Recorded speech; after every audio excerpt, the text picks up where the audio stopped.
So you all have done system modeling. So in circuits, so if you all have done circuits, basically what you all do is you build a circuit and you can check the electronic behavior of the circuit using some softwares. Like now, have you all worked with softwares like Multisim, Proteus, or Tinkercad or something? Any of the softwares that was mentioned? Yes, sir. Yeah. So that in those softwares, you check the electronic or the electrical behavior. So there are some other software like PSIM, like PowerSim, uh, where you can like simulate power electronic circuits. Buck converters, boost converters, and all these things. So in MATLAB, while we can do all these things, what we do in MATLAB is like we simulate systems, right? So basically we simulate systems like control systems. Yeah, you have like dynamic behavior, right? So today we'll be discussing about Simulink, which is like a added feature of MATLAB. It's like a software tool. So yeah, I will share my screen.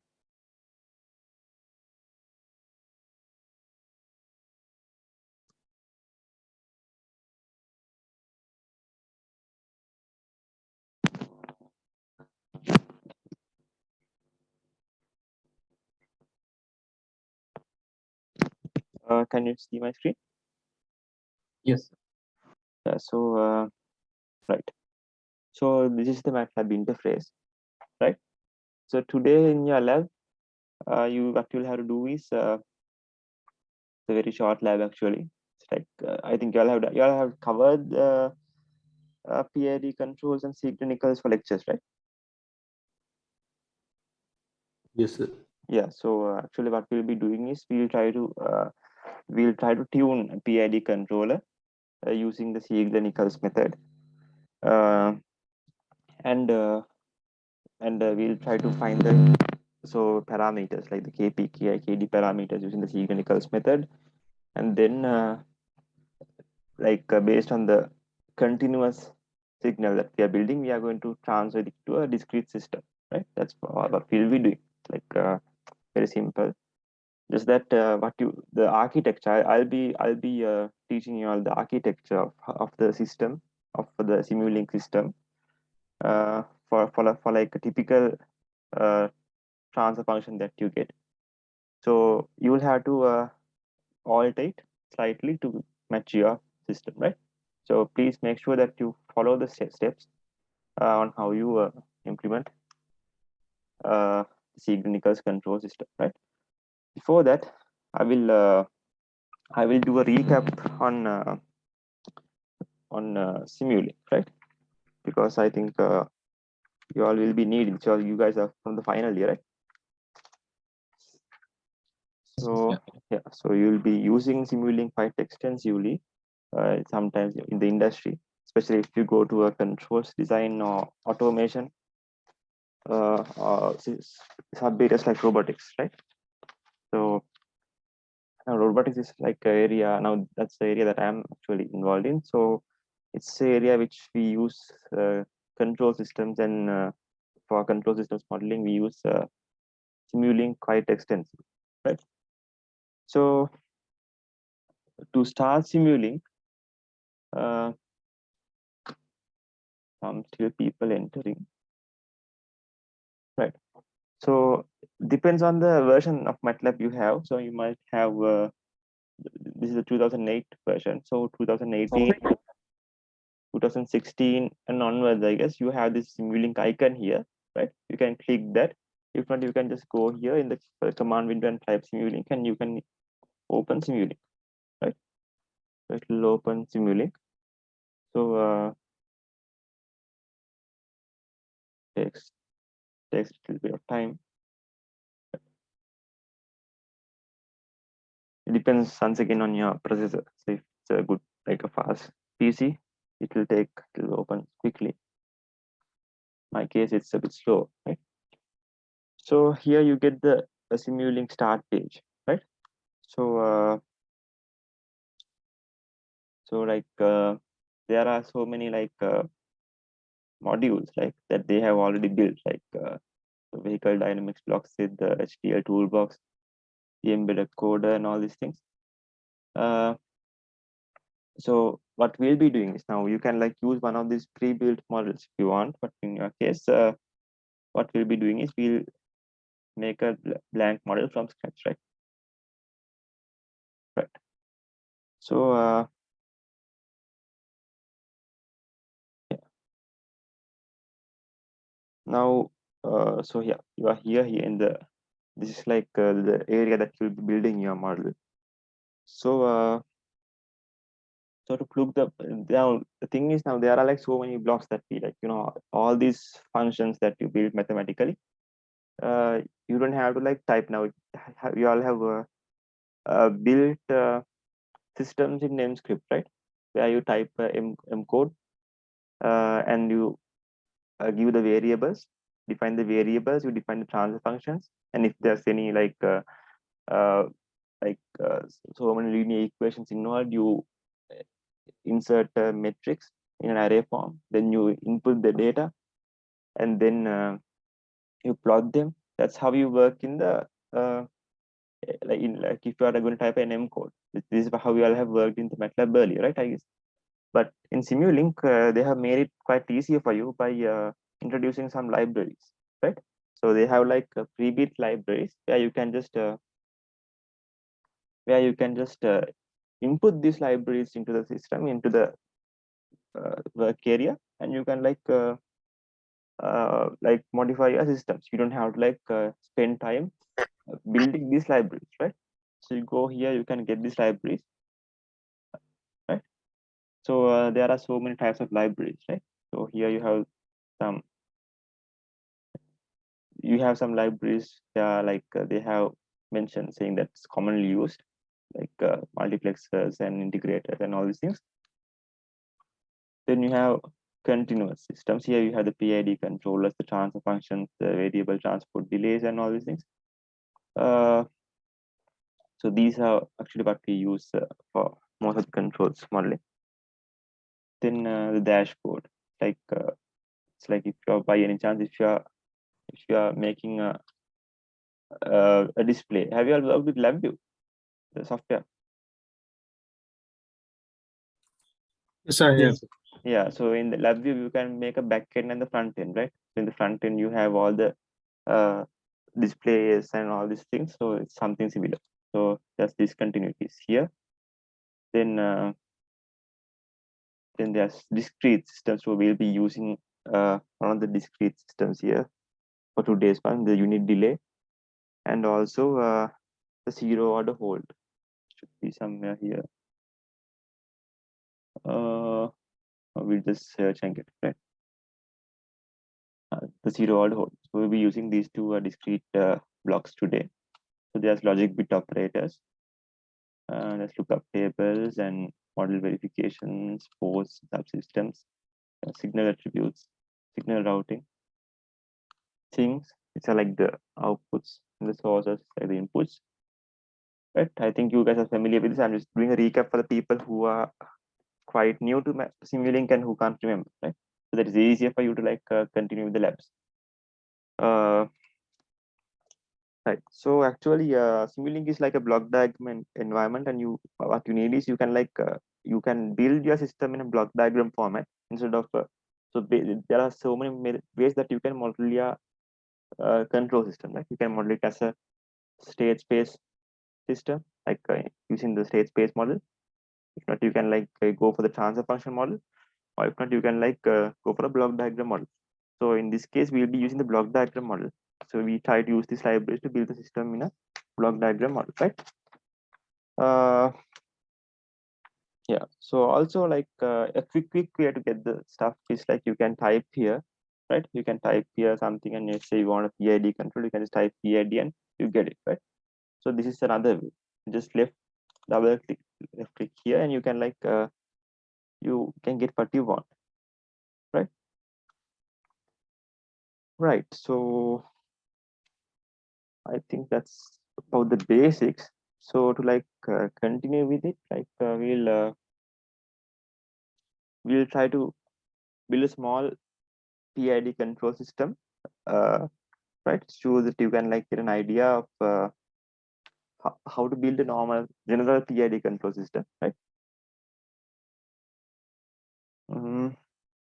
Yeah. So now first, so what do we need to build a PID voice control system? So first we need to define the system, right? So how do we define system? So usually what we do is we define a system using a transfer function, right? So to get a transfer function block, you can type a transfer function, or like we could go here and we could go to continuous, right? And you could get a transfer function, right? So yeah. So now if so basically when you're getting a transfer function, be careful, right? So this is a general transfer function, and if you have a zero pole transfer function, you should get this one, right? So look, when you're doing the lab, please make sure that you first look at the transfer function without directly going and getting a no, general transfer function. Whether you have zeros and poles involved, like a lot, then you go with this, right? For this one, let's go with something like this, like a general transfer function. We just click it and drag it here, right? So yeah. So now I will define my transfer function. Let's give a generic transfer function, right? So here, when you define the transfer function, you should you have to give the numerator coefficients here, right? So here the numerator coefficient is 1. If you like give it as 3 changes, right? So apply. So that's the numerator coefficient. So for this one, we'll keep it as 1, and the denominator coefficients will give. So this is the first order transfer function, first order system. So if you want to make it a second order, what you do is, so basically in a second order system, the order, like the function order is going to be in ax squared plus bx plus c form, right? So there's going to be 3 coefficients for the x squared term. In this case, there's s squared term, the s term, and the constant, right? So so you have to define the three coefficients, right? So I will give 5 here. So basically we will get a second order system. We have to, yeah, right? So this is like the transfer function, right? Then once you get the transfer function, now we need the step function, right? We need an input, right? For any input, any system, there should be an input and an output. So we'll first get the input. So you can go here if you want. You can just directly search and just do. So you're right. So you can go here, get a source. Then from the source, you can get a step inputs. Yeah, this one, right? So here's a step input here. Put it right. So now you have a step input. You have a transfer function. Now you need an output. So you go here. You can go here and get a sink. So sink is basically an output. So so now what we need is a scope, right? To put a scope here. So we have an output. Now in your lab sheet, they are informed. So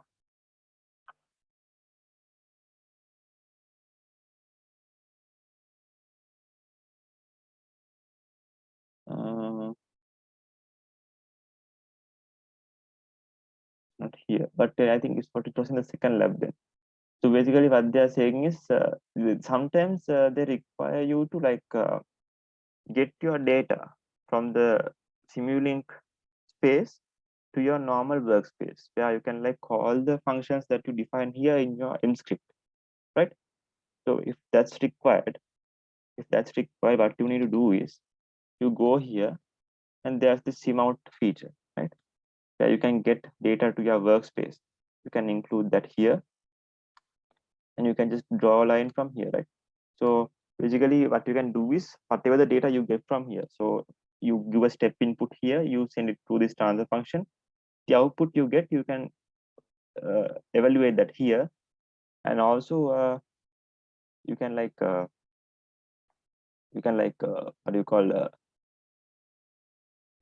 whatever the outputs that you get here.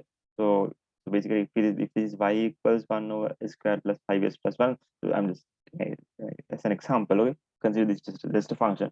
You can plot y in your general workspace using this, right? This function. So you have to define it. You have to define like whatever the variable you give here, you can call it here, right? You know how to plot graphs, right? I'm not going to explain those things. These things also, I think quite of you all are familiar with the standard. Yeah. So now, if we just see what this looks like,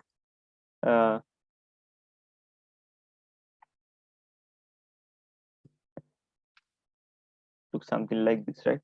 This is like an open loop system. There's no closed loop. There's no controller, nothing, right? Just a step input going through a transfer function, right? So now if you want to implement a PID controller,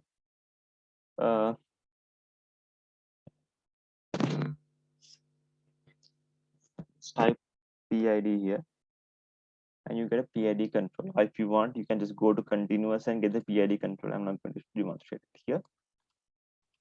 So PID controller comes in this, and you know that yeah. Now, basically the main reason why you have a PID control is to like get a feedback, right? You have to giving a feedback, and you are trying to check the error, and you are trying to rectify the error. That's what you do in a PID control, right? Can any of you like give me a real life example on where you can see a PID control, because you're discussing about PID controllers, transfer functions, open loop systems, closed loop systems. But if I go to the industry and you all don't know what a PID control is, that's the issue. Can you like give a practical scenario where you use PID controllers just to see whether you guys Servo motor. Sorry? Servo motors. How do you use the PID controllers in servo motor? What's the error? How do you rectify it?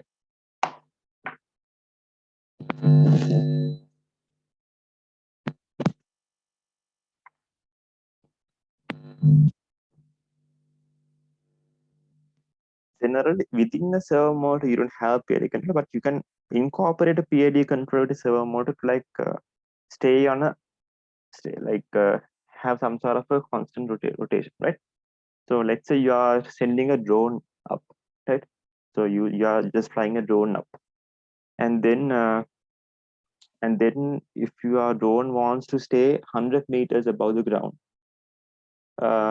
you set the PID controller, tune the parameters to say on 100 meters. So by any chance, if it deviates from that 100 meters, so let's say it goes up to 110 meters, or it falls below 100 meters to 90 meters, then there's an error. When it falls to 90 meters, there's a negative error of -10. If it flies up, there's a positive error of +10. Then it does something by changing the KP, KI, KD parameters to rectify that error, right? Another example I will let you know. So let's say there's a line like this, right? There's a line like this. So there's a line following robot here. Right? So this robot has to follow this line, right? So what you do is, so let's say now you use DC motors or stepper motors to control this. So you will have this IR panel, like sensor panel here. So what you can get is you can get an input from this IR panel. Let's say it senses. You can get that input in an array format. That's why we call it a sensor array. So we can like say, okay, so if the sensors, hold on a second.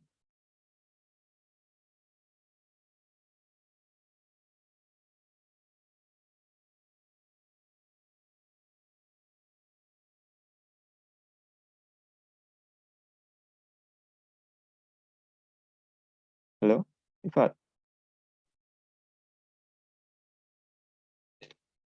Yes, I'm at a meeting at the moment. Can you call me?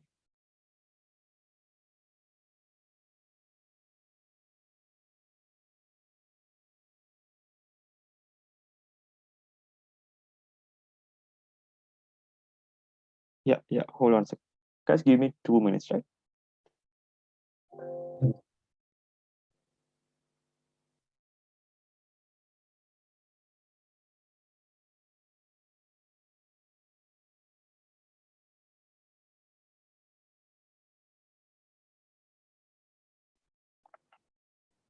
So what I was saying was, wait, I'll go back to an example.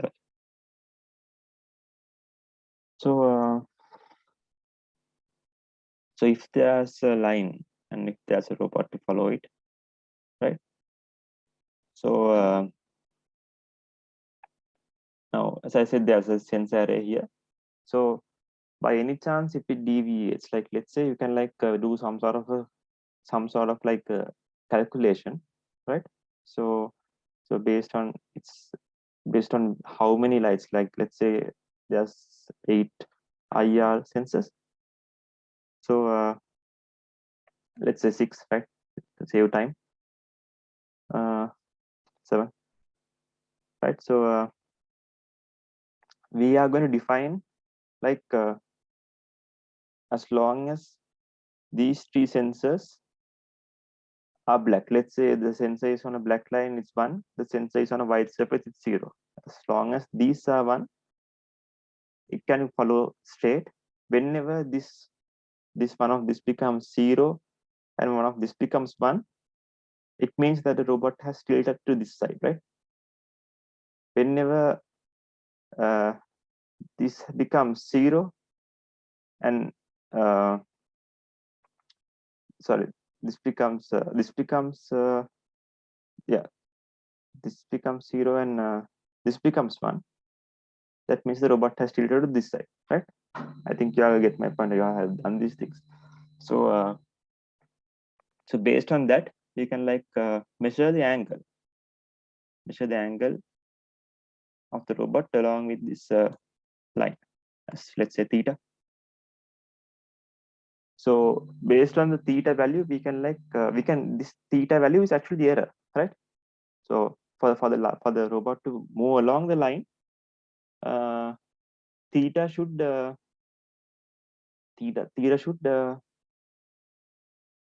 like be 0, right?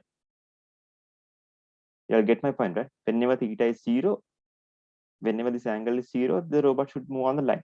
So you can like give an error. You can take this theta as the error and feed it to the PID controller.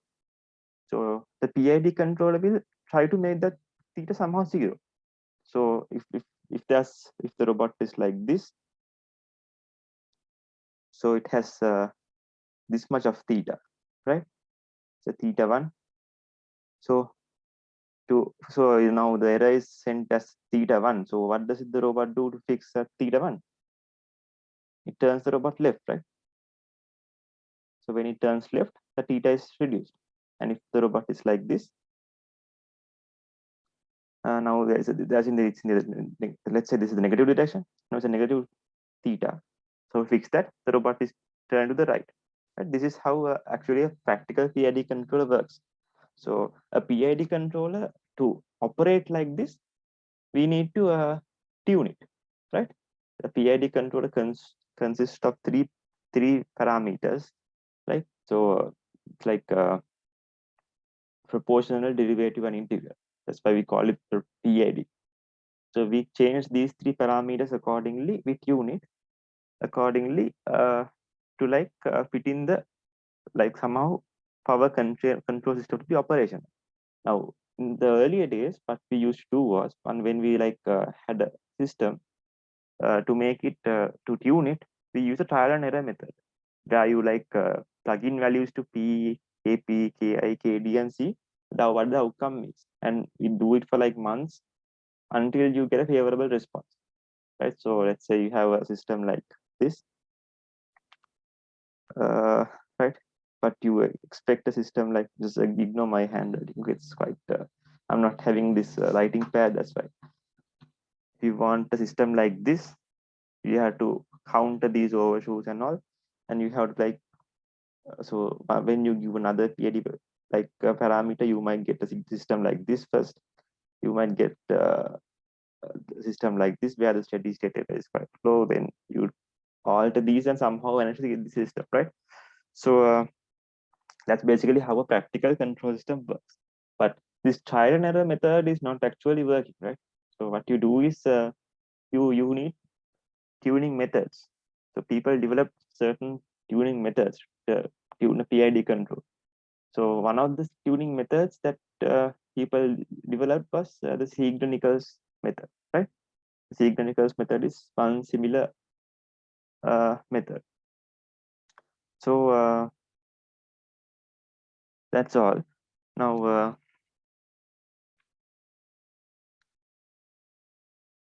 so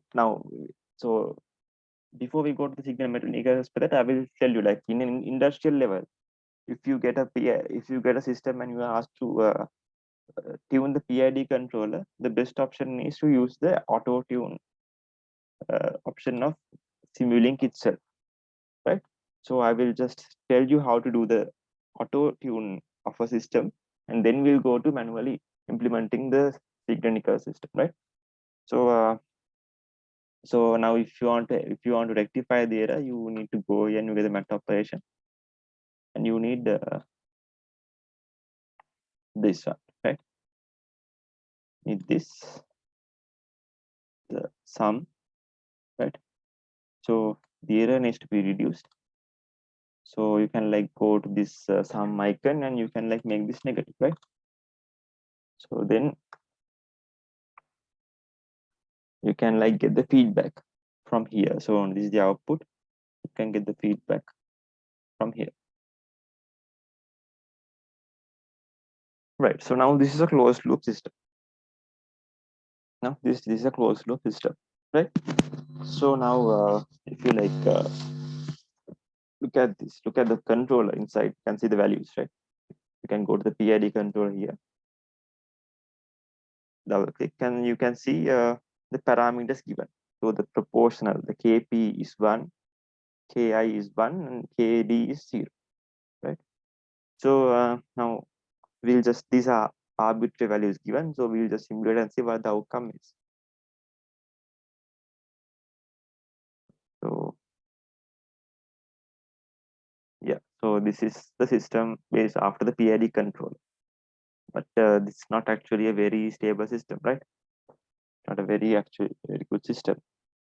So another thing, this is something like a trick that you all can use to when you are tuning your Siegler-Nichols in the lab. You could use the dashboard scope. It is much more easier.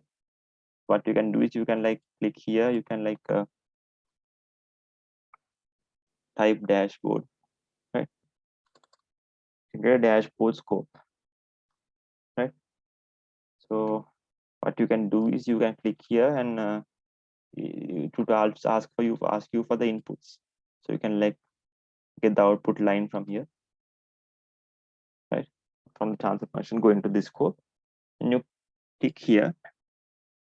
Then what you get is you can get this input to the dashboard scope, and you can define your max and minimums. So I'll give this as 10, and this as 0, and if you send it, you can get the output here, right? So the advantage of this is you don't have to always simulate and go here and check. Let's say you have multiple scopes, right? I think this lab might know, this lab would not need, but I think your future lab would need 3 or 4 scopes where you have conventional PID controller, and like also where you like check the Smith's approximation and all. So in this case, it's very easy for you to have a dashboard scope where you can like simultaneously plot what the output is and evaluate, right? So right now, yeah, and also I think that's all here. So now let's go to the PID auto tuning, right? Uh, yeah. So now we just go here to the PID tool, PID block, right? So there's a feature called tune here, right? So now here there's the tuning method, right? There's a frequency response based and the transfer function based, right? We use the transfer function based method. So you can just go here to tune. It will take a little bit of time to open.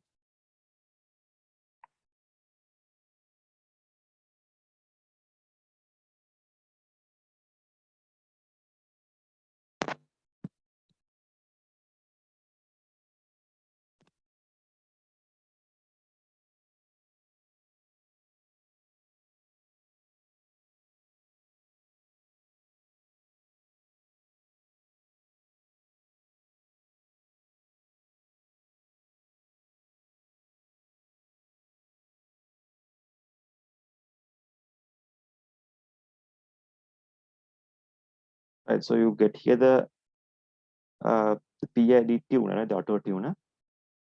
So here you can see the output that we want, right? Output that we want and the current the value it's we obtain, right? So this is the tune response. This is the block response. So we can change this value using these two like this thing, right? So we can like change the output that we want. This is the output that we are getting, and we can like if you want the steady state error to approach fast, you can like make it here, right? So it becomes fast, right? So now so you know what that is, right? Now here the steady state error approaches after around 10 seconds. But if you want it to approach faster, what you can do is you can like uh, sorry, faster it's here, right? You know what this means, right? So let's say there's you are operating a plane. You are tuning a RC plane let's say you are a remote control planes like these drones and stuff like the winged one.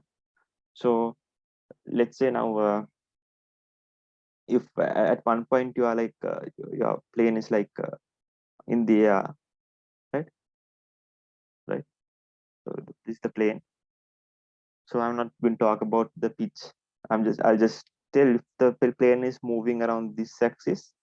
If it's like to flip around this axis, you call it a pitching motion, right?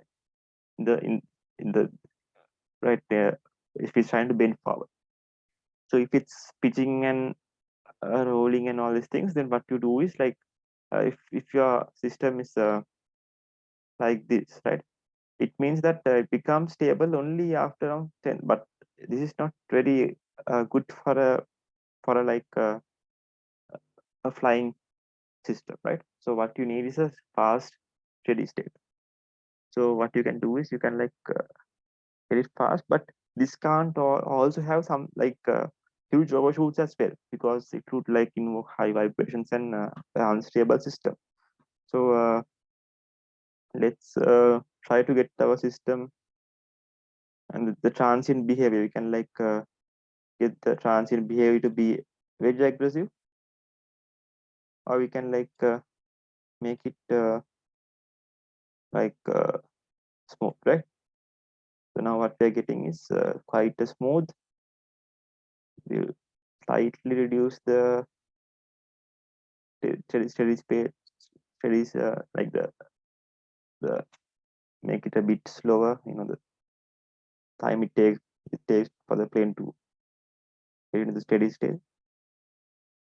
Uh, right. Okay, now we have stable out, right?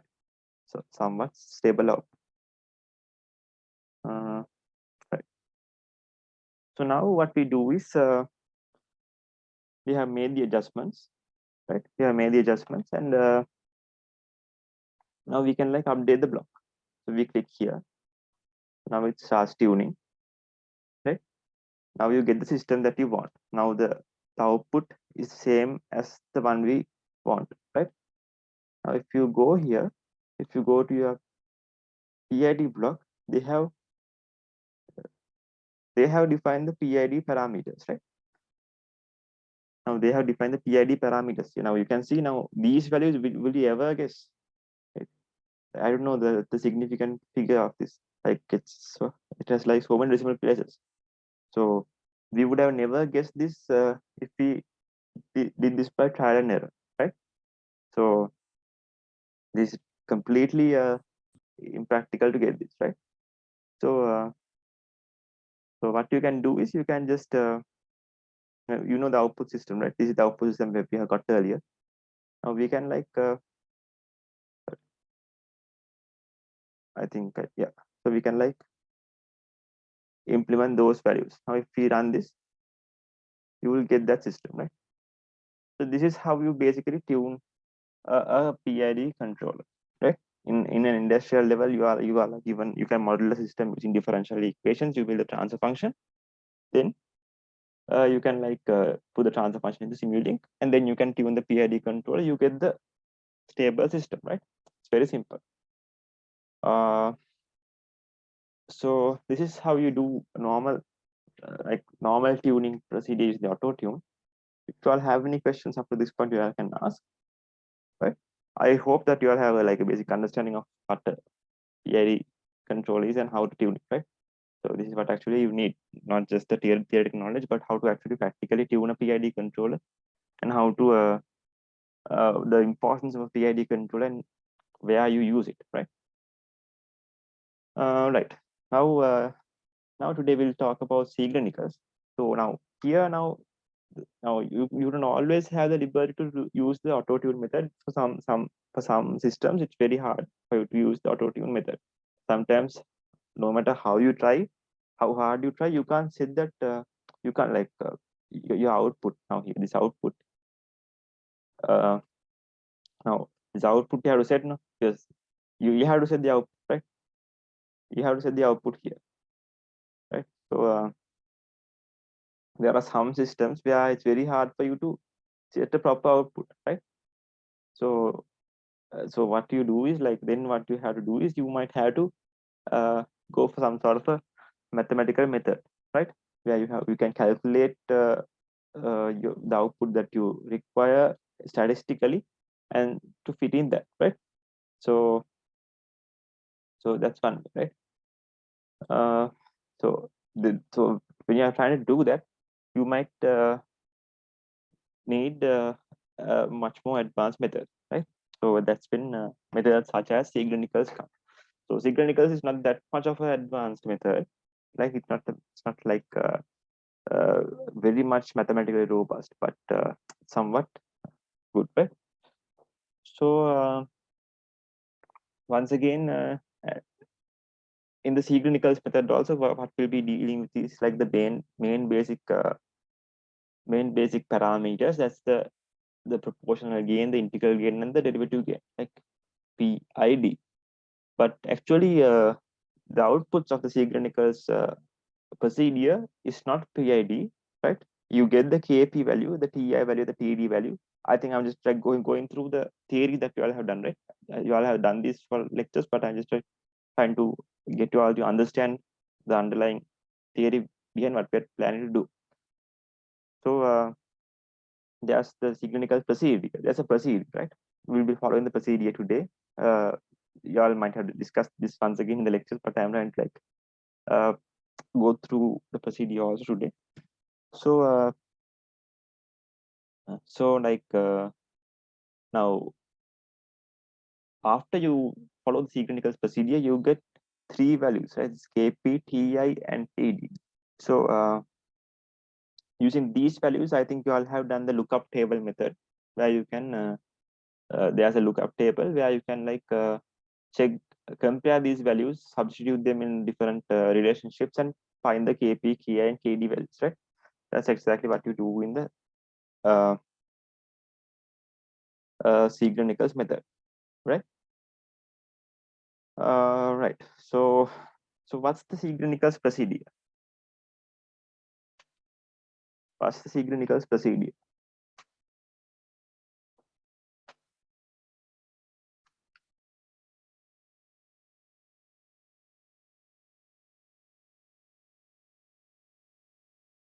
So can you all tell me? Can one of you all tell me how you do it based on what you all have discussed in lectures? How do you use the Siegler-Nichols? How do you like proceed with the Siegler-Nichols? Now you know now, like, so if I ask you to how to tune a PID controller without any methods, you could like say, okay, you first plug in, you first make all KP, KI, KD values 0, then you like give KP like a relatively high value and see what the outcome is. Then you change KI, right? Then you alter KP, KI like simultaneously and see what the result is. Then you, if still not working, you just give some value to KD, like something that's something that goes closer with the KD. Now, if you look at these values that we obtained for this system, you can see, right? So these are actually like close to each other. They are like positive integers. It's 1, 0, 1, and 2, right? The derivative is 1 point something. The integral is 0.5 something. And the proportional value is 2 point somewhat close to 2.3, right? So right. So like how do you like do it? And also I couldn't tell you now, there are different types of like control methods, right? Control now, even in your, if you like look at the Siegler-Nichols lookup table also. Well, have seen the Siegler-Nichols lookup table, right, in your lectures? So control systems with it. Yeah, that's what I'm saying.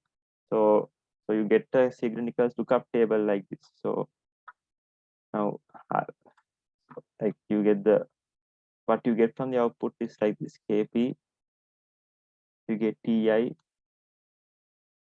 and TD, right? So you have 3 types of controllers. They are P, PI, and PID. So now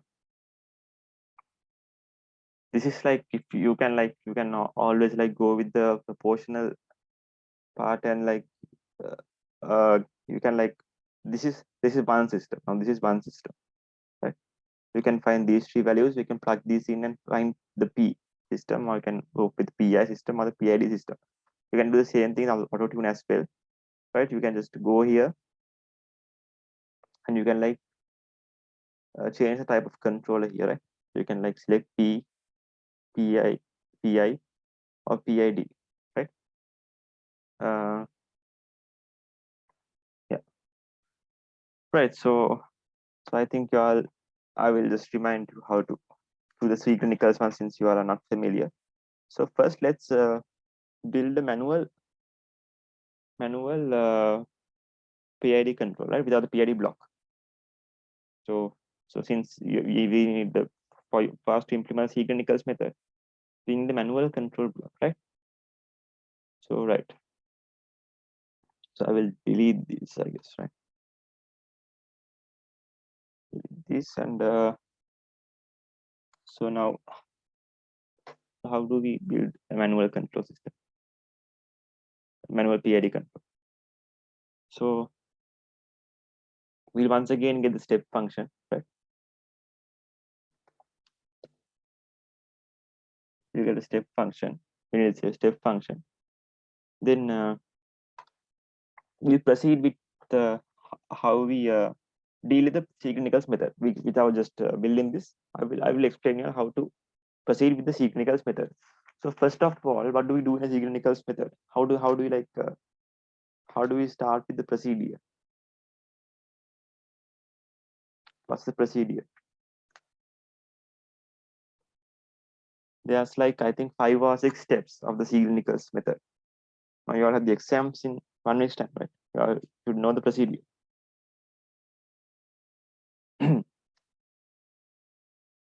Okay, so the procedure is something like this.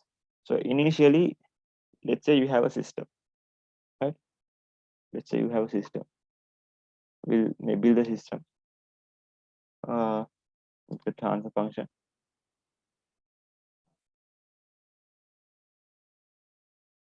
Try to get the idea of why we do this, right? Without just memorizing. Okay, we start with the small kp, then we get the marginal stability value of kp, then we plug those in, then we try to just don't memorize it, just understand why we are doing it, right?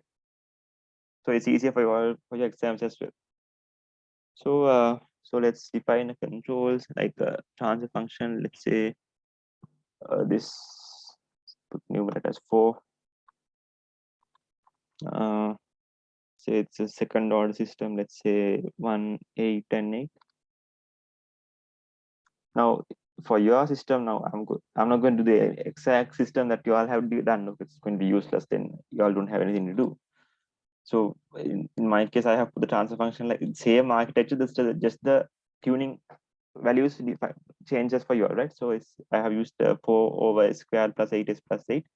So in your case, it's 5 over 2s squared plus 3s plus 1, right? If you want to model this, so we should give 5 here.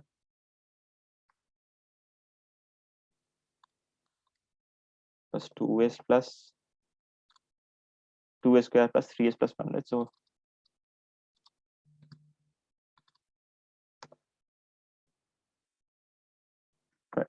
this is the system that you all have been given, right?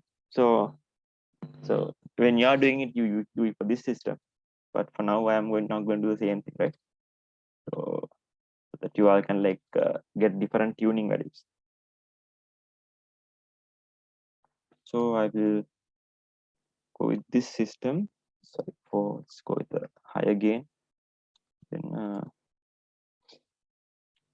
go with the 1, 8, and 8. Right. So now it's better if we put a time delay. Always put a time delay here. So I think we'll put a time delay. I didn't put it in the earlier thing, so you can just go and search as time delay.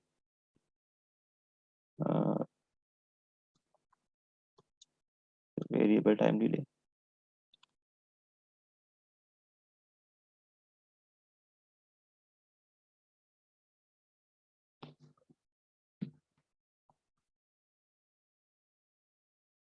No, this is a beam. No, this is not what I want. I'll just get it from there. So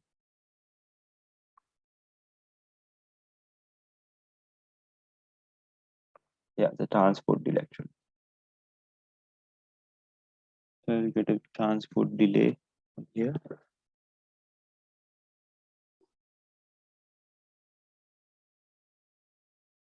Right. So now I have the delay. Then what I need is like the outputs, right? So sorry. So outputs we can find in sync. So I will get the scope.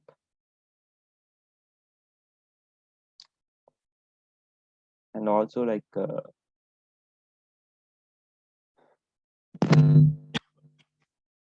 we'll get the data, like just in case if you all might need it, we'll take it out to the workspace, right? Let's mark this as, let's say, y1 or something, right?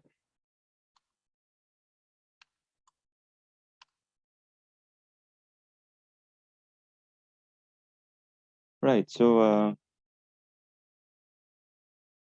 now we have to make the PID control. But how do we make a PID controller? like manual.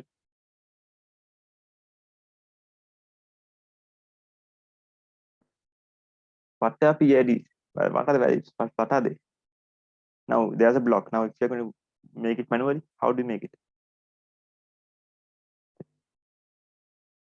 Can someone answer? Now you guys need to talk, right? Because if not, I'll be just doing this and you need this one. Okay, this need the normal transport delay. Not.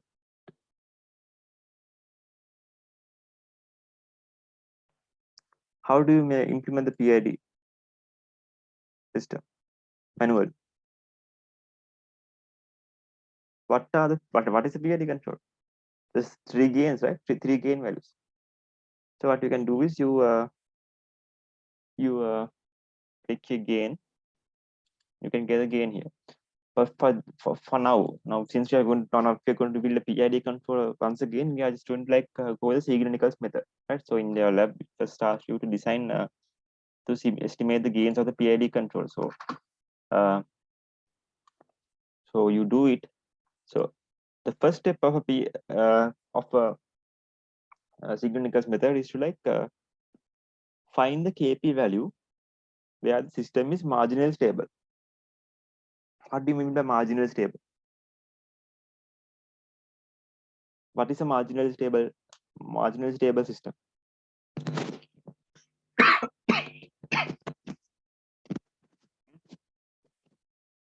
What is a marginal stable? How do you know if the system is marginally stable? So let's say All you have, should come on. All sorry? should come on y-axis. Yeah, that's correct. So it's actually not the y-axis, it's like the imaginary axis. So by any chance, if you have imaginary poles, right? Imaginary poles, you can you know that the system is marginally stable. So if your system is like this, I can't draw straight lines. I'm using the mouse. So let's say this is imaginary. This is the real axis, right? So by any chance, if you get your poles here, right? You get your poles here. You call this system a marginal stable system, right? So how do you know if your system has a marginal stable moment? You can get the poles, yes, but if you use a graphical method, how do you do it?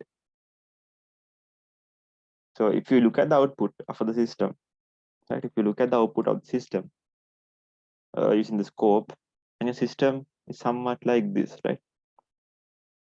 It's somewhat like a sinusoidal wave. There's no like the system is not going, it's not dying off, and if it's not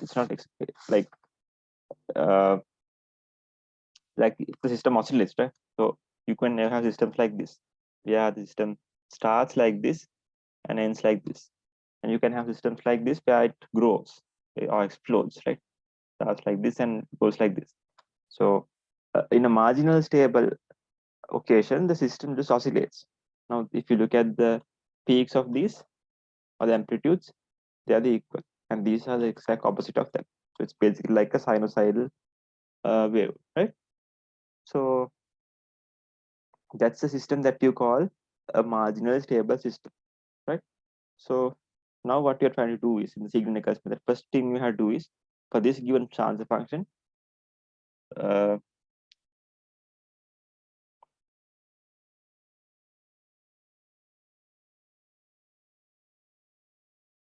right? So for this given transfer function, so let's rename this as the gain. This is like KP. Okay, so can't we rename this here as KP, right? So what we are trying to do is we're trying to get KP to like give you all a marginally stable system, right? So we'll with the sum here.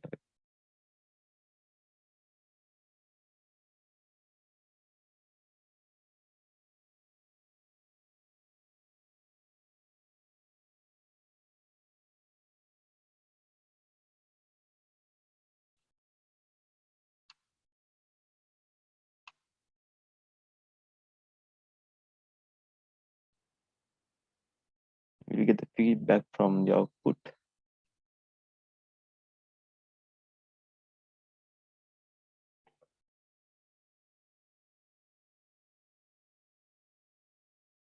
Oh, this is the system now. This is not what we want, right?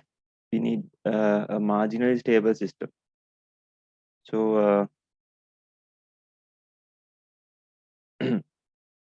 how do we get the marginal stable system? So there's no particular way, right? You just have to plug in values and see the for your now. This is why I said I just said the dashboard is quite important here, right? You can like check your values. Get the dashboard scope here. You can give the output from here, right? So now you can see if you want, you can like change the time to, let's say, 100.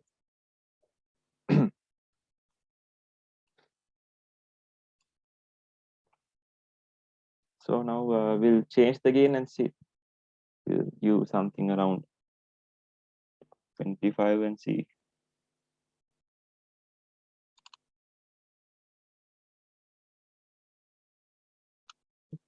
Give around 6.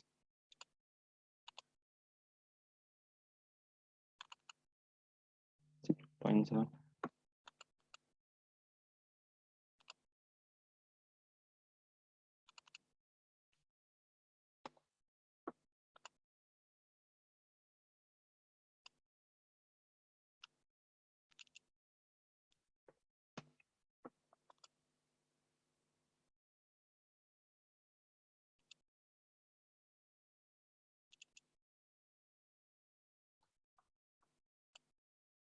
Now this actually might take a little bit of time, right? We'll have to tune somehow to obtain marginal stability, right?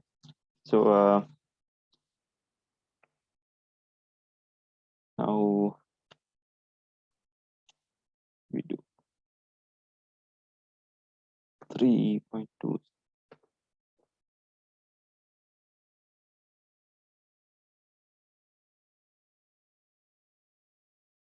I'm not sure whether the system I got has a marginal stable moment. So we'll get the transfer function that you have been given. Okay, so I'm doing you all a favor. I'm just finishing off your first part for you, right? So plus 2, 3, 1, right? The thing is, I will explain why sometimes the systems that you consider might not have a marginal stable occasion, right?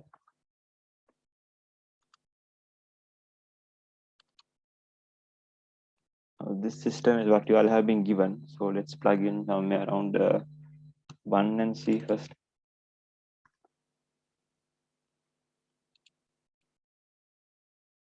No, not 2.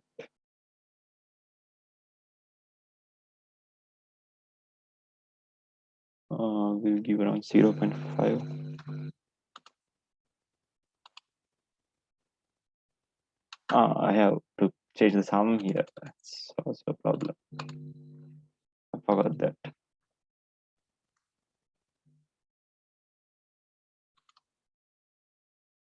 Yeah, now I think you'll get that. I think that's was the issue earlier also. This has to be there, has to be reduced, added.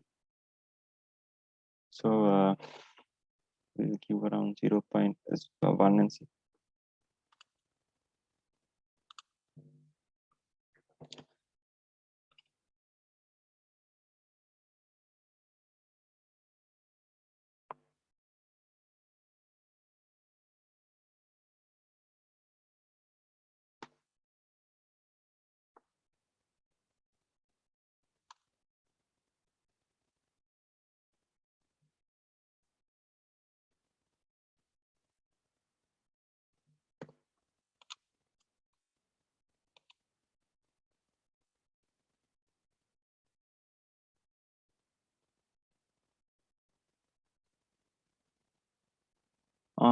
The time delay also has to come before this, right?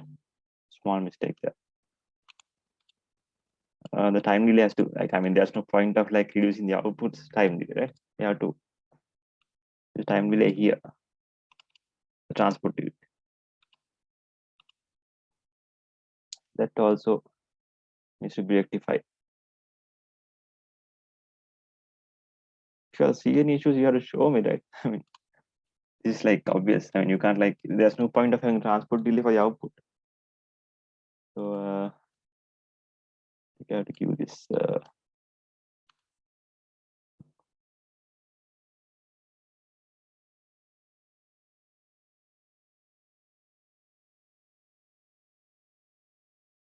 Yeah, I think that's where the issue was. Now, so this is basically it's not exactly, now if you look at this thing, you can see now this is not exactly marginally stable. You can still see that the amplitude is slightly going down, right? So we can try more values. You all have time, right?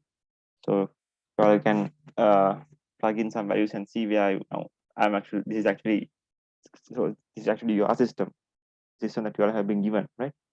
You all can tune this and see now this is actually marginally stable, so somewhat marginally stable, right?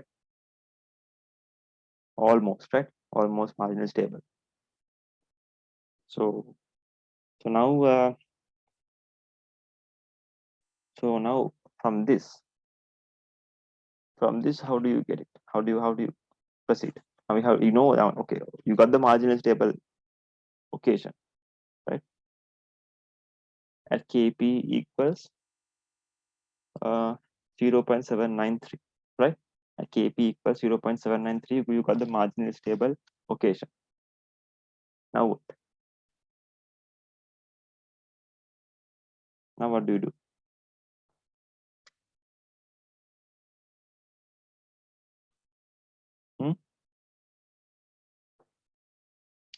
And I told you all earlier, like sometimes the system might not have a marginal stable location. Is that true or false?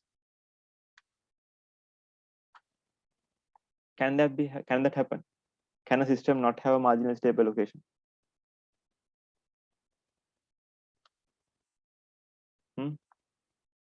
Does every system have a marginal stable location?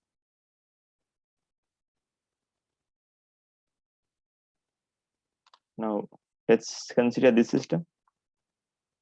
You all have done root locus plots, right?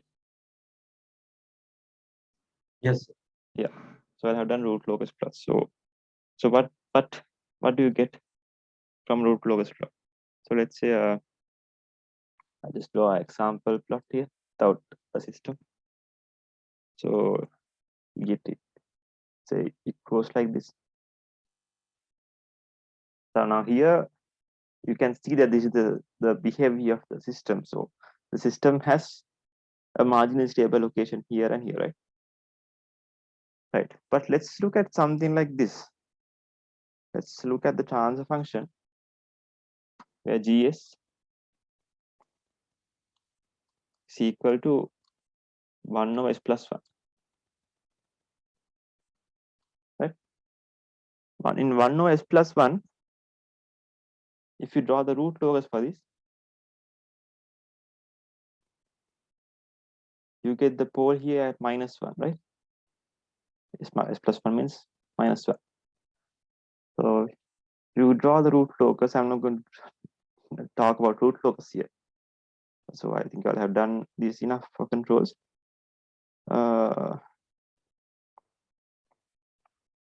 You get a root locus like this, starting from -1. It never crosses the imaginary axis, right? Never crosses the imaginary axis. So this system would never have a marginally stable location, right? You can plug in and see. You can plug this function here.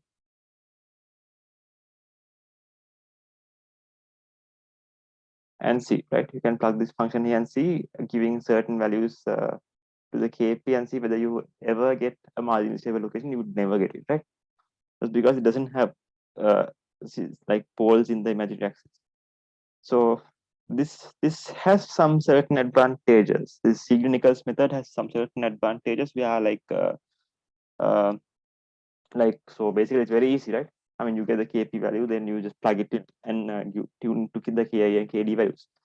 So this has some many advantages, and disadvantages are like this thing. Now, if you don't have, if for a system it doesn't have a marginal stable location, you can't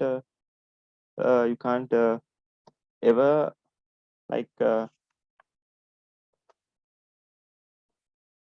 this thing, right? You can't ever tune it, right?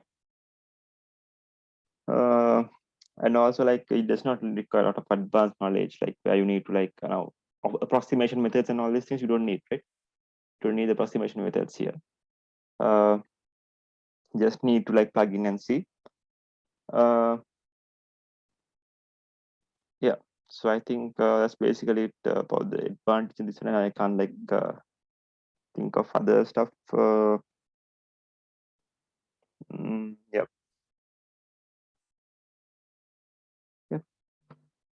Okay, so this is the first step. So what you do here is, now you get the marginal stable location. You go here. You can go to the scope, and you can get the critical gain and the critical period from here, right? So the critical gain is basically what we plugged in here. So it's 0.793, right? Can try 0.794 and see whether it's the critical gain.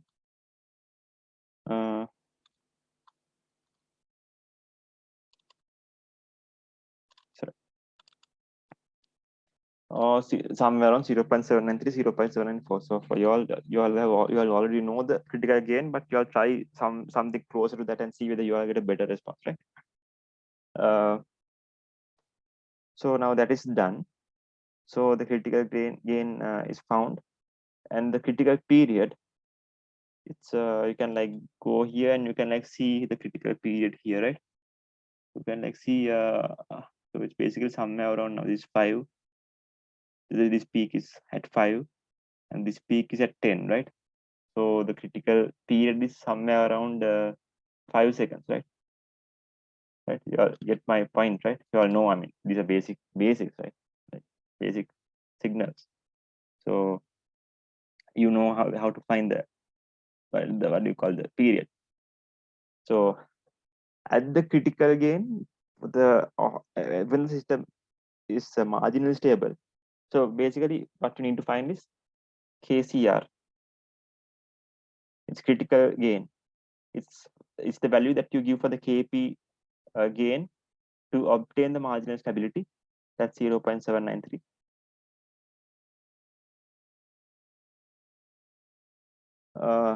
And the critical period is the period of the signal that you get at the gain when it's equal to the critical gain, right? So it's somewhere around 0.5. Let's say 0. Somewhere around 0. Yeah, not 0.5. Sorry, 5. Right? From here to it's 5. Let's say critical period is critical. Sorry, it's PCR.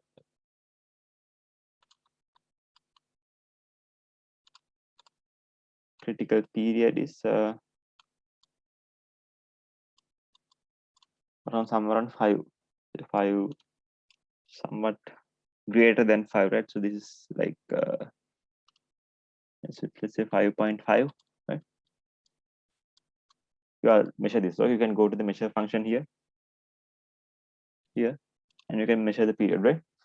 So I will just to save time, I'll go with this. Then you know the critical gain and the critical period. Now what? Now you look at, now I'm going to waste a lot of time here because we are almost, now I just wanted to finish it at 10 o'clock, but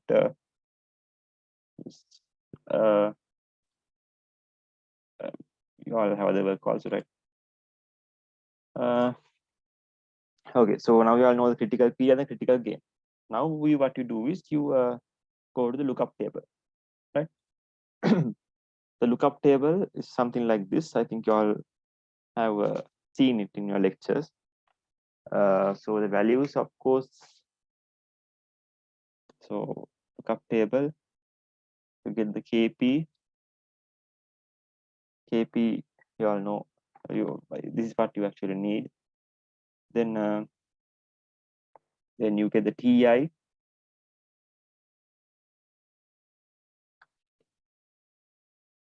You get the TD.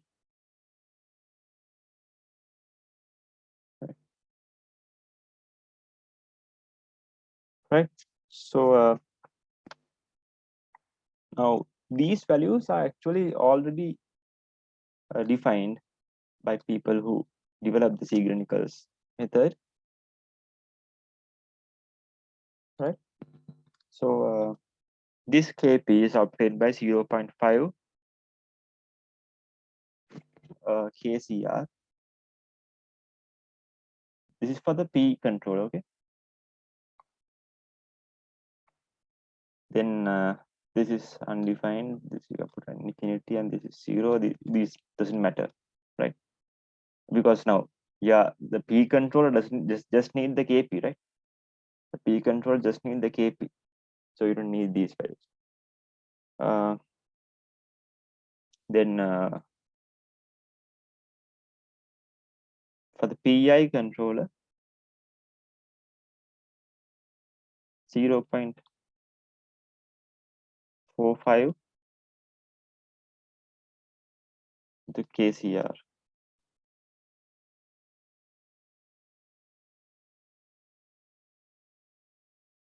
TCR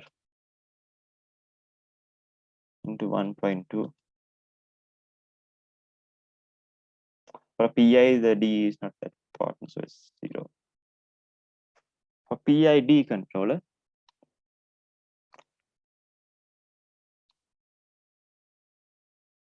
0.6 into KCR. So let me know if you have, these are basic theory, okay? These values don't, these are actually predefined values. You don't have to like think how you got it. You want to do some research, you can like read some research articles on the Siegler-Nichols method and see how these values are obtained. But these actually predefined values. Right. Here it's now here all the three, because it's a PID controller, all the three values are important.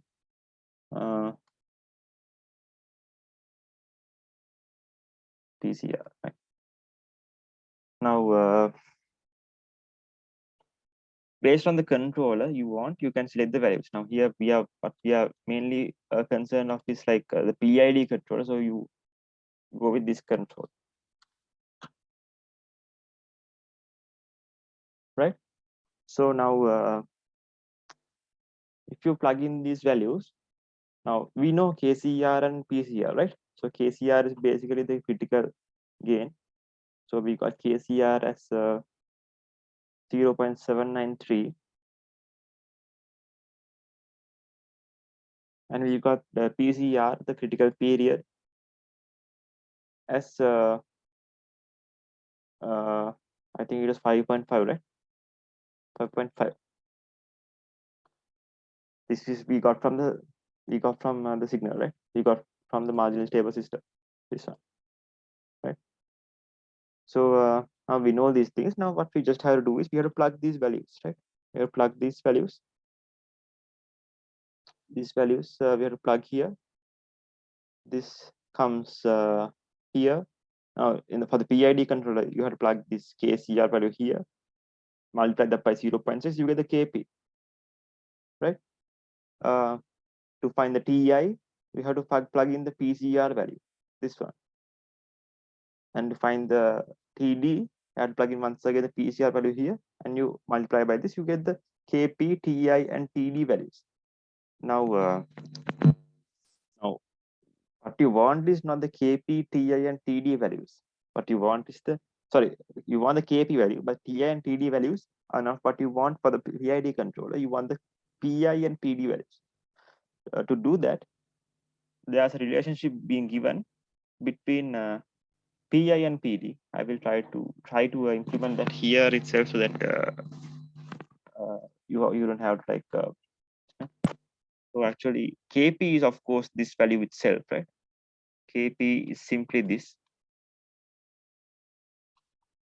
KP is this value itself. Then we have KI. So KI is given by the relationship of between KP divided by PI. So if you want to get KP, what you need to do is, sorry, KI, what you need to do is you get the KP value from here, you divide it by PI. Then you get KD.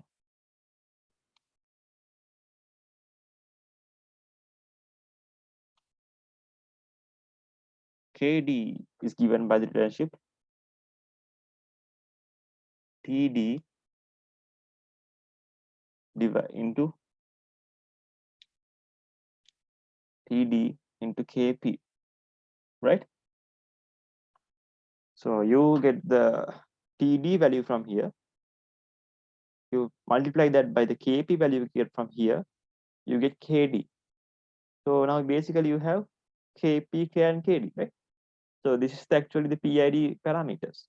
So for the given system, you can find the PID parameters and you have like tune the PID control. Now these are the values that comes, right? I think this is clear. Anything unclear up to this point? Anything unclear? Anything you are like unsure about? Because you understand this and this is very simple and you can like do it directly. Go and if you are asked to like find the now if you are like, let's say I'm not talking about the lab, I'm talking about the exam question. So they give you the KCR, you give you the KCR, the critical gain. They might not say KCR, they might say critical gain and the critical period, right?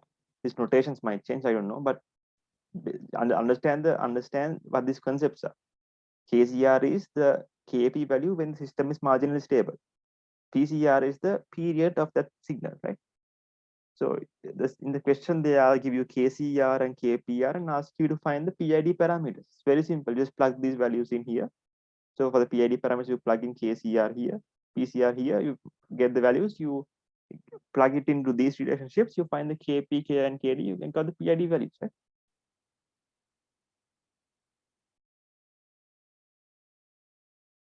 Right?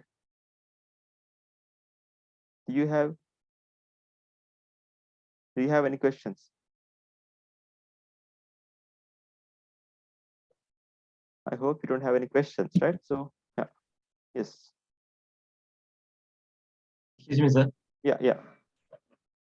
Sir, how did you connect the transfer function to the what do you call the Dashboard. yeah, dashboard scope? Yeah, that's It doesn't show anything in the yeah, setting. yeah. I'll show you. You go here. You get the dashboard.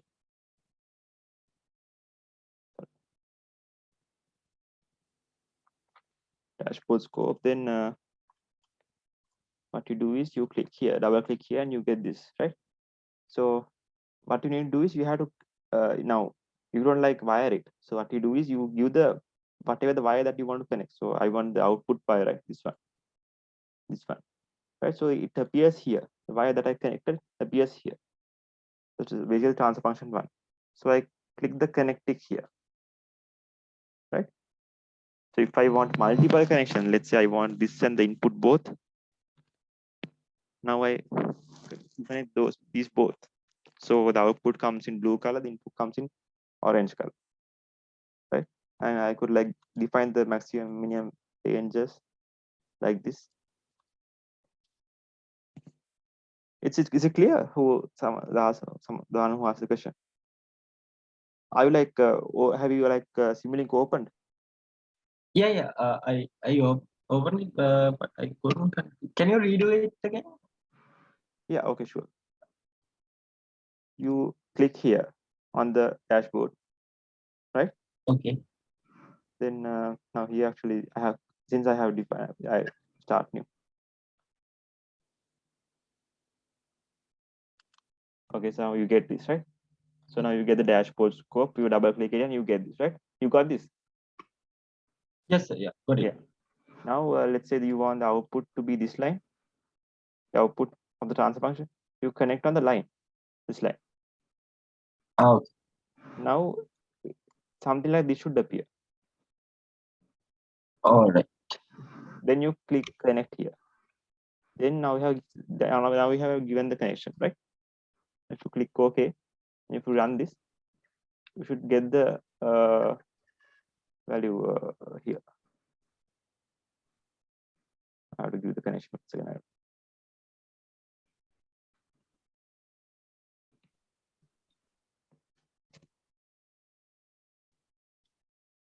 I'm not sure it's wrong, but it should come.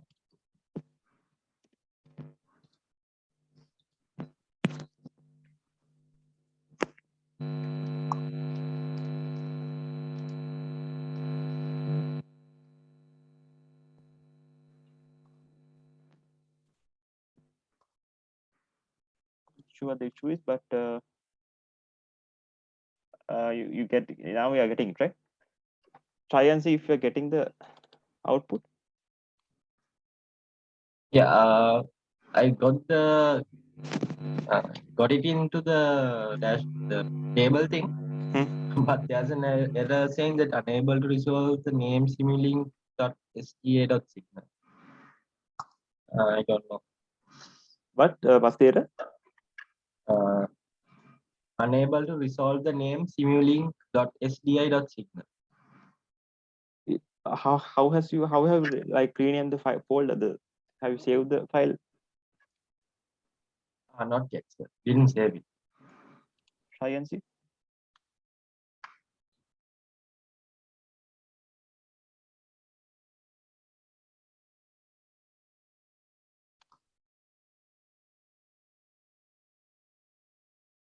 No, the same error. The same error is this.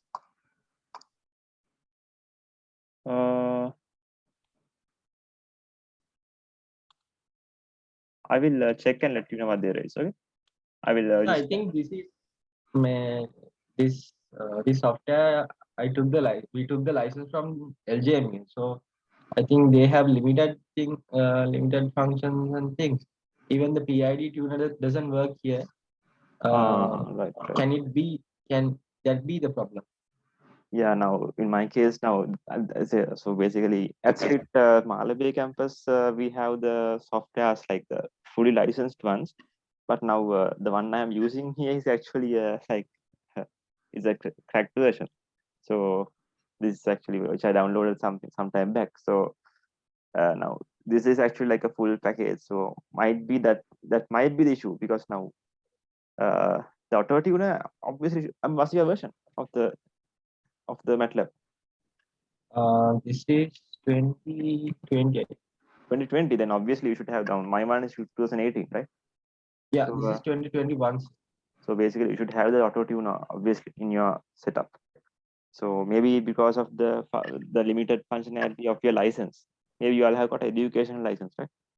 I'm not sure. Yes, sir. Anyway, it doesn't matter because you don't need the auto tuner for this, right? You don't need auto tuner for any of these labs. But when you are practicing professionally, most of the organizations would have the licensed professional the MATLAB version. But if not, if you are like using it for final like personal projects, then you can like right? I can say it in like perhaps to like use pirated versions, but I mean, if for your personal users, you can use pirate softwares like I mean, I'm not encouraging to, but you can. But anyway, for these labs, you don't have to. You can like work with the education one, because you are going to build the PID controllers manually, right? Right. Right. Okay, so now you know the KP value which you get here. Now I'll quickly bind this up, change this up, right? So I'll explain all the architecture. I'm not going to go into in depth tuning, so you can like try these values by yourself. Now this I'm using your system you have been given. Now you all know the KPR and KCR. You just have the plugin, use a calculator and get the graph. Then now what you do is you you have to include the KI and KD. This thing, right? So this is KP. Let's say this is KI. I just drag it somewhere here, right? So it's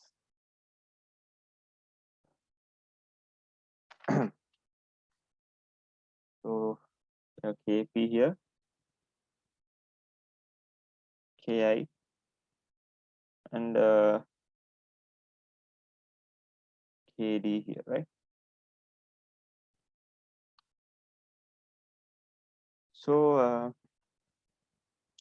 now I can't. I didn't do the calculation, right? I didn't do the calculation, but if you plug in the now once you like once you plug in those values that you obtain from the earlier calculation that I demonstrated, you get the Ki and Kd values. Those values you plug into these. Let's name this as KD,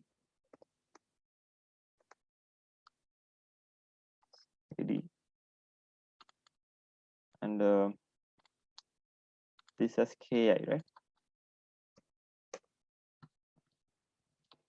Now you can just you can do the calculations. You now you know the PCR and the critical period and the critical gain. Now you plug in those, obtain the Kp and Kd based on the relationships. Those are simple calculations.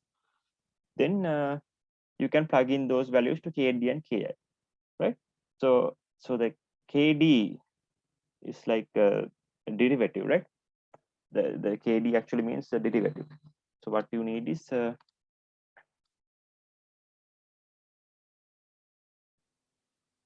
you get the derivative here. This is not the one I want. It's always better if like sometimes you don't get what you want when you type in there. So it's better if you just go here and select what you want, right? The integrator integrator will give it to the integrator Ki.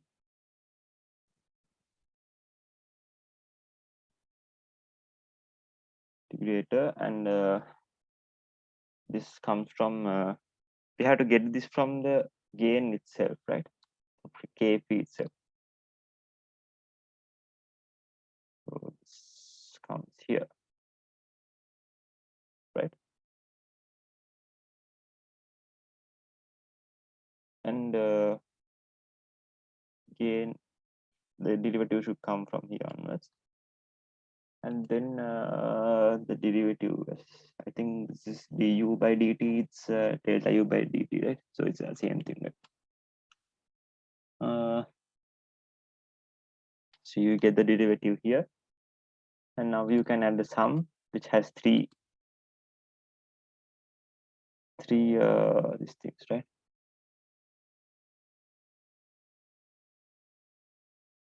Do we have sum? You can get the sum block here, but you need three.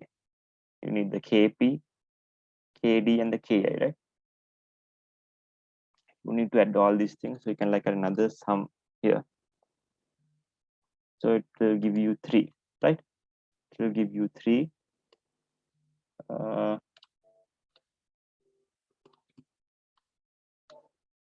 So if you get the du here,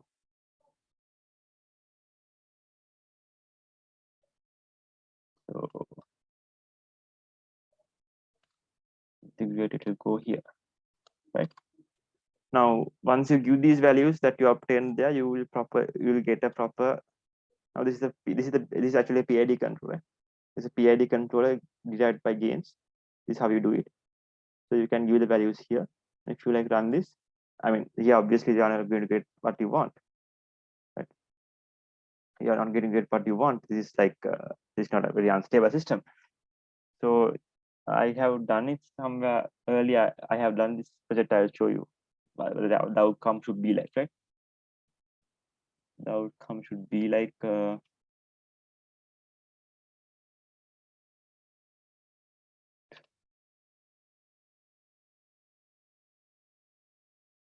this one. Yeah. So this is the first part. So you get the KP. Part B, you connect the same thing. Okay, same thing as this. And I couldn't inform you all about this, right? So if you are planning to plot this here, if you're planning to plot this y1, you can't just plot it. You have to include the time. Now always, if you are this from basic graphing, you all know, like whenever you are trying to plot some y value, that you have to get the time, right, as the x-axis. So what you need to do is you need to include a clock here. So I have to go to sources and have to put a clock, and you should give this clock to the sync, right? You can like maybe rename this as t or something. So you can plot y1 with respect to t, right? So this clock is like, so you can have to give the clock, right? So that's one. But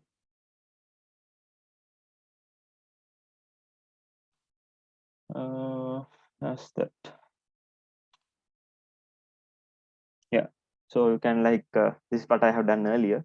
Same thing that we did earlier. We find the KP value. For this value, you get the if you get the output, you get the marginally stable plot, right? This is also not exactly stable, right? It seems to be going down, but now the value that we got for our transfer function was actually much more stable than this, right? So you can like go there and check. So we can like see what we got. So for this value 0.794, we got somewhat of a marginally stable system. Now I think it's changed because we have included the KP and KD, KI and KD, but still, yeah. So anyway, as long as you get something close to a marginally stable system, you can get the critical gain, which is the value that you plugged in, and the period between them, right? So it's I don't think that's much of a issue for you all. So I mean, you all don't have to get a perfect system.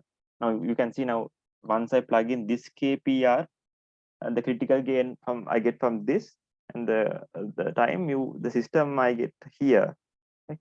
This is the exact system that I built here. Okay? You can see same thing, only that I used a round color block here, that I'm using a square additional block here.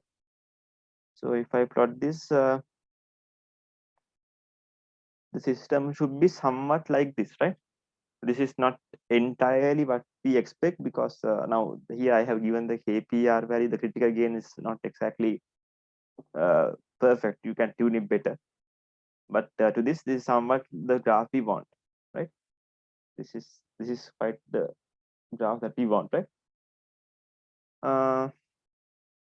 Finally, once you have got the PID controller, they ask you to get the discrete control system of this, right?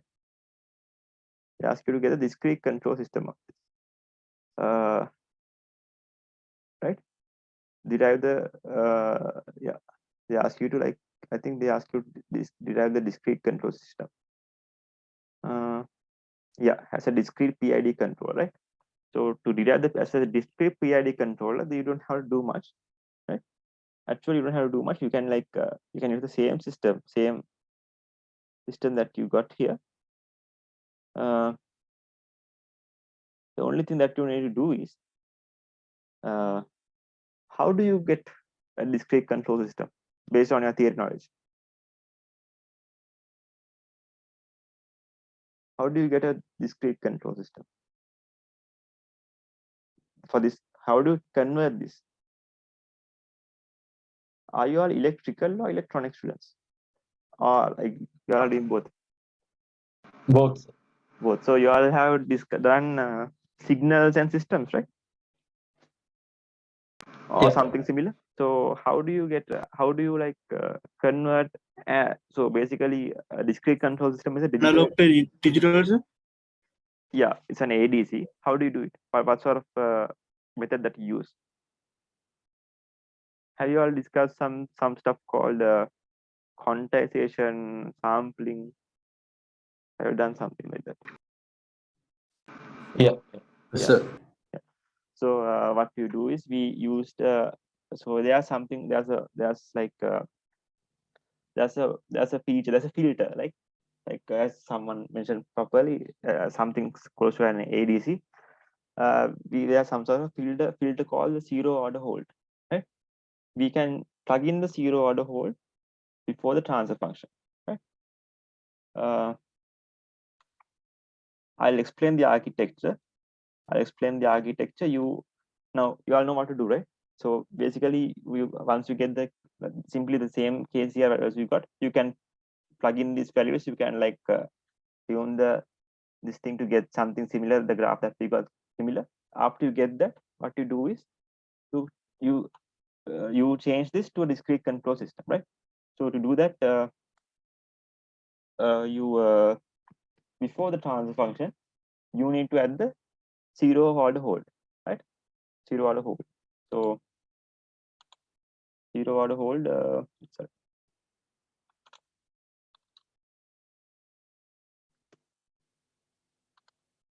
This one, right? Zero order hold. Now, when you are adding a zero order hold, you can't just add this. You should add a unit delay, right? I mean, now I'm going to explain the theory. So basically, zero order hold, as I said, is nothing but a filter or something like an interpolator, right? So it use like the zero order sampling technique. You can like Google and see how the zero order sampling technique works, right? Like it's also just converts like what sampling is, right? So you get a continuous signal like this, right? Okay.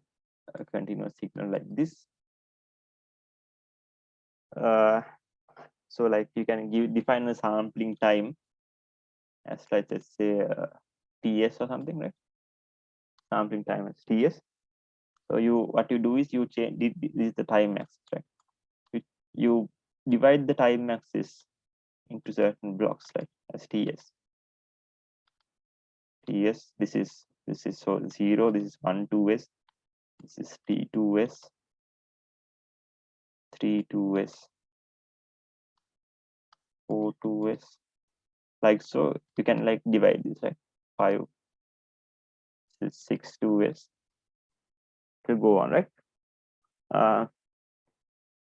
So this is basically a sampling time. So for each of these values, there's a corresponding impulse, right?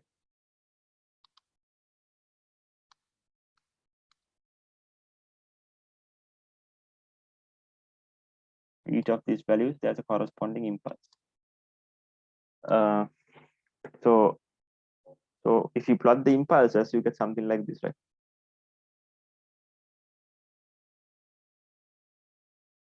Right. So these are basically discrete values, right?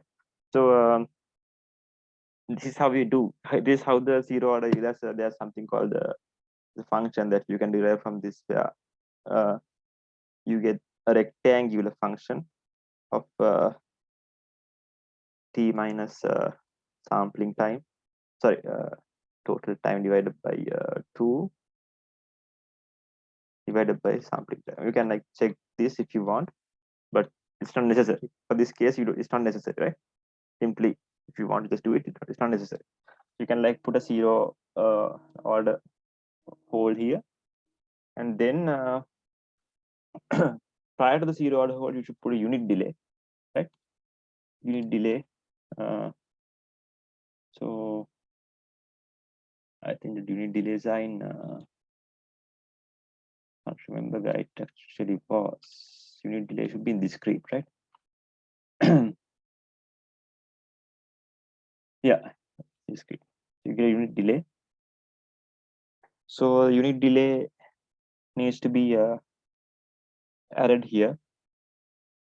It should be, you make a, like if you all are not familiar with, I'm not sure whether you have done discrete control systems. Have you all done discrete? Have you all have done discrete systems?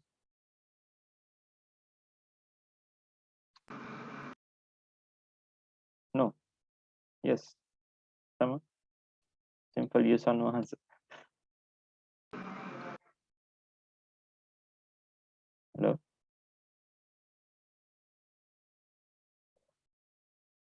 Okay, I will take that as a no, right? Anyway, so don't think much about, like, once you have built the PID system for a continuous system, what you need to do is you need to add the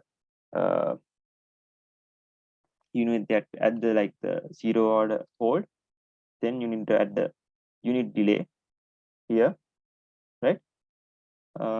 Zero order unit delay, then sorry, unit delay, then what you need to do is there's no space here. Try to move this. Let's see. Right. So you get the, sorry, I need to flip this, I guess.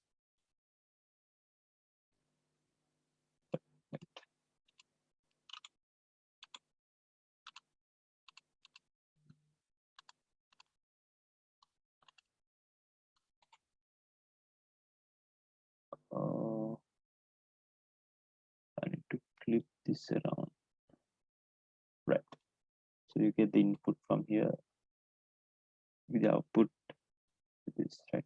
This is some. Both should be added, and also this unit delay has to be given to all, both the KP value and also sorry, the KD value and what do you call the KI value, right? So you should get this.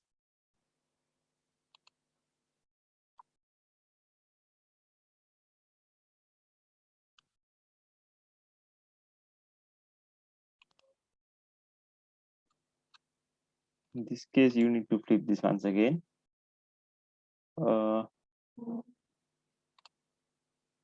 Just look at the architecture, okay? If you don't know the theory yet, don't think of what it's happening. I mean, if you don't know the theory, it's fine then. Yeah. And also, you need to add the unit unit delay for here also. Instead of the derivative, you should add the unit delay, right?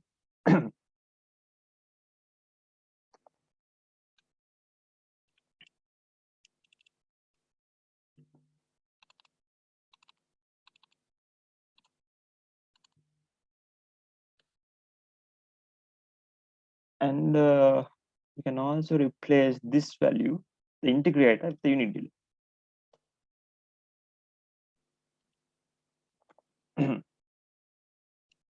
So okay, so this is simply the architecture of the discrete control system. I just add the zero order hold here. I add the unit order, sorry, the delays here, like the unit delays here and here and here. I like replaced all the derivative and the integrator functions, and I added this, the what do you call this, the unit delays here, and the values, of course, you will have to tune based on your requirement, right, to get a continuous signal, like, sorry, a discrete signal, right?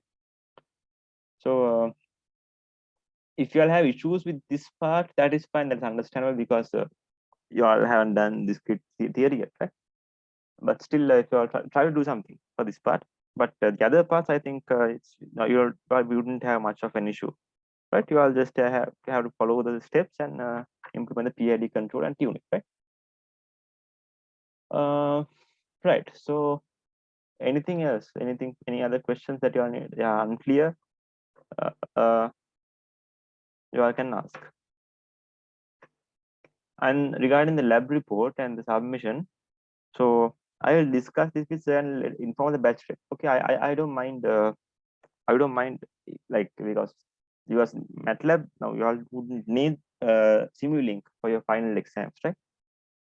As I know, it's like a full theory exam, so you all would need practical these things. And I don't want you all to plagiarize this, copy this, and do the lab without much understanding, because it's useless then. Because this is actually what actually matters in the end is how you all go to the industry and implement a PID controller when it's required and tune it, right? So I don't want you all to I don't want to rush you all and make